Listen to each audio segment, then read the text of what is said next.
When you work with a team that is distributed amongst multiple time zones, it is important to understand when overlap is possible and when it's impossible. So I was working in the past with a company that had engineers in America, Australia, and Europe. And we had to put our stand-up at a time because everyone wanted to meet at the same time. I think it was like in the noon or something like that in Europe, and then it was very late in Australia and very early in the US. And sometimes people in that team just have to accommodate for those zones. So for example, the Australians were always very kind to stay up until like 9 or 10 p.m. their time so that they could make it to the meeting. And sometimes the people on the west coast of the US, they got up really, really early, sometimes, 5 a.m., 6 a.m. to make the meeting. But yeah, that's really if you have a dedicated team. Then sometimes it can also make sense to break up the teams by time zone. But in my opinion, it's better to mix teams with different time zones if you have the luxury of having people from different time zones because you allow remote work in your company. Because having mixed teams on the same domain, mixed teams in terms of like different time zones,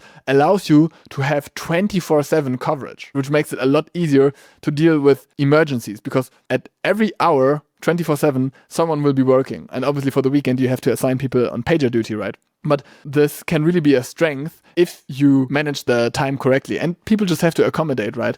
And then another helpful tool is also to do as much as you can async, because then it doesn't matter which time zone you're in because you just answer when you're available. So I would say, first of all, make sure that there's enough overlap and that people are willing to do that overlap so that you have at least 1 hour or so shared for that synchronous collaboration. And then move as many tasks as you can to be asynchronous, which also has other benefits, right? Less interruptions and stuff like that.